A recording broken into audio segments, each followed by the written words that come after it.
튀르키예 대선 소식입니다. 경제 위기, 대지진에도 튀르키예의 선택은 에르도안이었습니다. 30년 장기 집권에 성공한 요인, 두바이 우수경 특파원이 분석했습니다. 튀르키예 대통령 궁합에 모인 지지자들이 국기를 흔들며 환호합니다. 결선 투표까지 가는 치열한 접전 끝에 에르도안 대통령이 재선에 성공했습니다.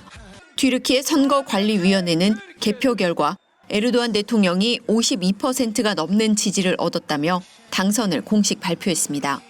5 yıl boyunca ülkeyi yönetme sorumluluğunu bir kez daha bize tevdi eden milletimizin her bir ferdine teşekkür ediyorum. 에르도안 대통령은 승리 연설에서 지진 피해 재건과 인플레이션 해결을 최우선 과제로 꼽았습니다. Enflasyonun yol açtığı fiyat artışlarından kaynaklanan sıkıntıları gidermek, refah kayıplarını telafi etmek, önümüzdeki günlerin en acil konu başlığıdır. 이번 재선으로 튀르키예에선 권위주의 통치가 한층 강화될 전망입니다.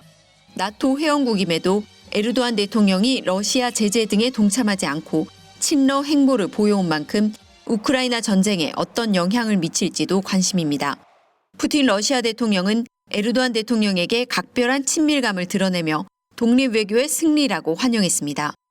조 바이든 미국 대통령을 비롯한 서방 국가 정상들은 축하 메시지에서 나토 동맹을 강조하는 등 각국의 속내는 극명하게 엇갈렸습니다.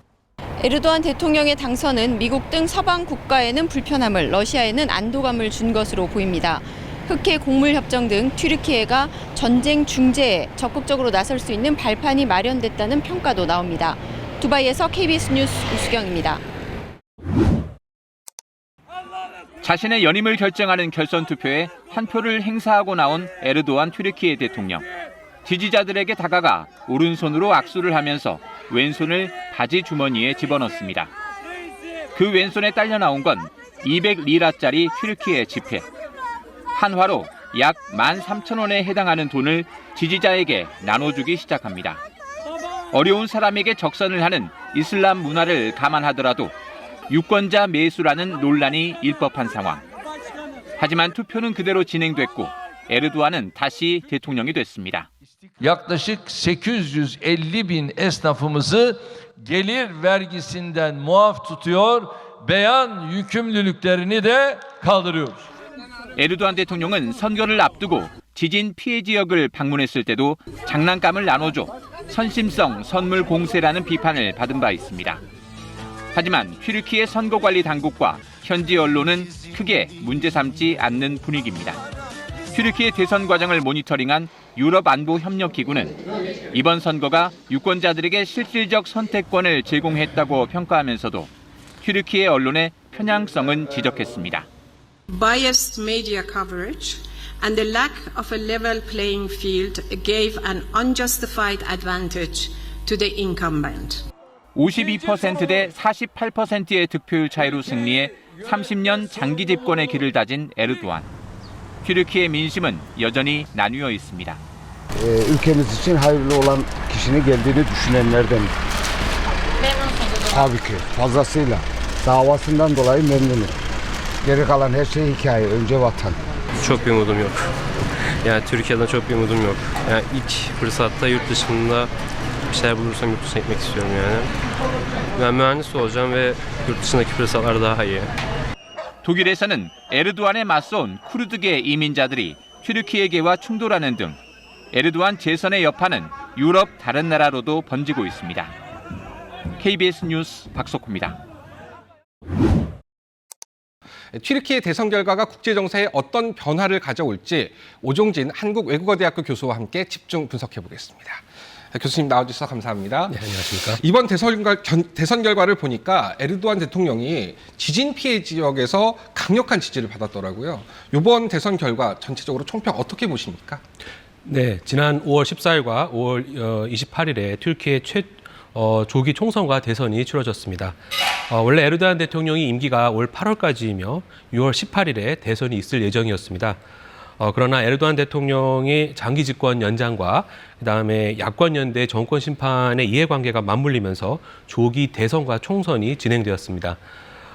튀르키예의 그 대선의 경우 과반을 넘어야 선출될 수 있는데 지난 14일 1차 투표 때 1등인 에르도안이 49.5%, 2등인 야권연대의 케말 크루시다로울루가 44.8%를 득표함으로써 그 어느 누구도 과반을 획득하지 못했습니다.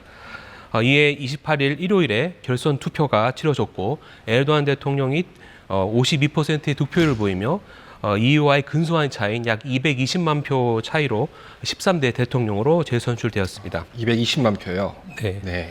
사실 그 튀르키예 선거에서는 그 중도층의 향방이 매우 중요하다고 생각되는데 여전히 많은 중도층은 보다 강한 튀르키예와 현 대통령의 리더십에 신임을 보여주지 않았나 합니다. 그래서 야권 연대의 승리도 그렇고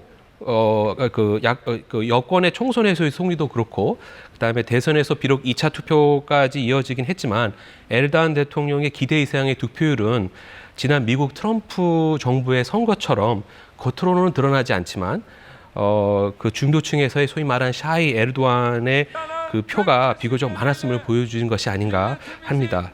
이는 여론에서 반영된 반 에르도안 정서가 실제적으로는 다르게 표심으로 나왔다고 할 수 있고요. 그래서 장기 집권, 정치 사회적 경직화, 경제적 위기 등 많은 비판이 있었지만 결국 튀르키예 중도층은 보다 강하고 안정된 정치 상황을 선택하지 않았나 생각됩니다. 특히 신복지당 같은 극우파가 총선에서 5석을 얻으며 국회에 등원한 것은 튀르키예 전국의 보수화를 엿볼 수 있는 대목이 아닌가 합니다. 그렇군요. 그러니까 에르도안 대통령 외에도 이런 보수 단체, 보수 정당의 국회 입성 특이하게 봐야 된다라고 지금 지적을 해주셨고 220만 표 차라고 지금 얘기를 해주셨잖아요. 네. 재투표 가기 전에 이제 아마 분명히 재투표가 끝나고 나면 이거 부정선거 의혹이다 뭐다 이런 잡음들이 분명히 나올 것이다. 누가 이기든 간에 이런 좀 예측이 있었는데 이번 이제 선거 결과에 대해서 뭐 야당 쪽 혹은 떨어진 쪽에 대해서는 반발이라든가 이런 건 없습니까? 네, 이번 28일에 했던 선거는 결선 투표고요. 그래서 이번 조기 총선과 대선에는 약 6,400만 명의 유권자가 중 약 85%가 참여했습니다. 그래서 이번 선거는 높은 투표율만큼 터키 국민의 관심과 의지가 반영되었다고 할 수 있습니다.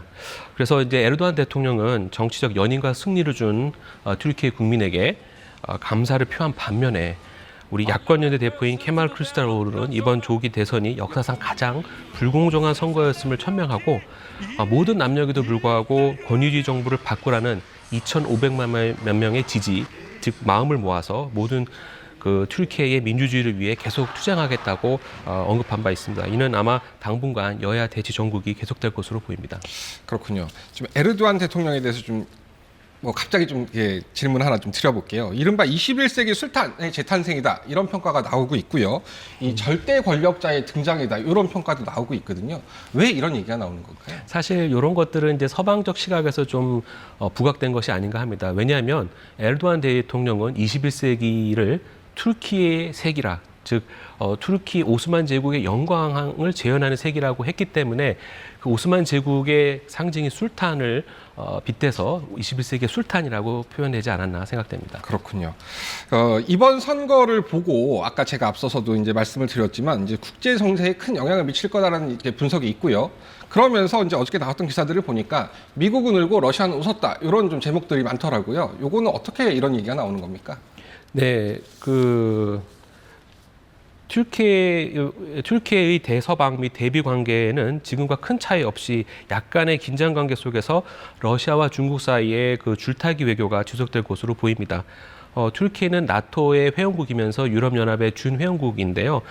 그렇지만 진영 외교에 매몰되기보다는 국익을 중심으로 하는 정책적 판단을 통해 지역의 균형자 역할을 하고자 아마 보다 광폭적인 대행보를 보이지 않을까 합니다. 특히 이번 선거 결과를 통해 그 튀르키예에서의 그 보수성과 민족주의를 확인한 만큼 미국과 서방은 튀르키예 대외 행보를 더욱 촉각을 세우며 아마 견제를 하지 않을까 합니다. 반면 러시아는 유럽에서의 출구 역할을 할 수 있는 그 튀르키예의 협력 강화를 통해 우크라이나 러시아 전쟁으로 고립된 자국의 정치, 경제, 사회적 위기를 타파하려고 할 것입니다.